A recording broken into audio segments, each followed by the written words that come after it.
আসসালামু আলাইকুম রহমতুল্লাহ।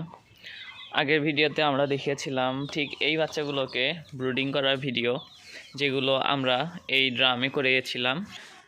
ঠিক এই ড্রামের মধ্যে ভিডিও করেছিলাম যে এই ব্রুডিং ড্রামে আমি কিভাবে ব্রুডিং করেছিলাম, তা আপনাদেরকে দেখিয়েছিলাম যে করে দেখাবো আপনাদেরকে ইনশাল্লাহ। আল্লাহর রহমতে কোনো বাচ্চাই নষ্ট হয় নাই। তো এইখানে ব্রুডিং করার পর কিছু বাচ্চা বিক্রি করে দেয় আর কিছু বাচ্চা এইখানে খাঁচায় রেখেছি।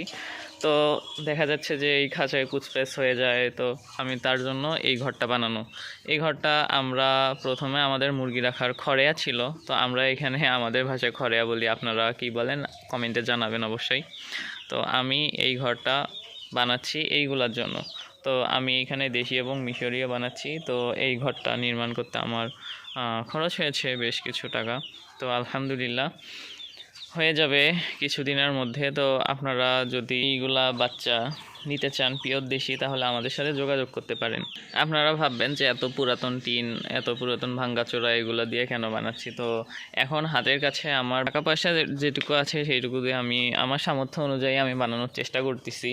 আলহামদুলিল্লাহ আপনারা দোয়া করবেন আমাদের জন্য, আমরা যেন আস্তে আস্তে এইভাবে ছোট আকারে আগাইতে পারি। আর আমাদের এই যে পিছনে যে ঘরটা দেখতেছেন এইখানে, এটা আমাদের মিশরীয় ফার্মের শেড আর কি। এখানে আলহামদুলিল্লাহ যেগুলো মুরগি ছিল সব ঠিকঠাক সুস্থ আছে। তো একটি মুরগি শুধু পা ভেঙে যায়, যেহেতু এইগুলো আপনারা জানেন যে অনেক জোরে দৌড়ায়।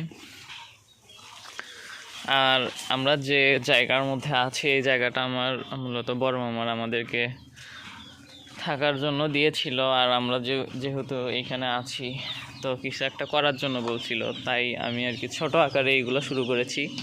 আমাদের জন্য দোয়া করবেন, আমি যেন আস্তে আস্তে ভালো কিছু করতে পারি, হালাল পন্থায় আর কি ভালো কিছু করতে পারি। আপনারা আমাদের জন্য দোয়া করবেন। আসসালামু আলাইকুম ওয়া রাহমাতুল্লাহ।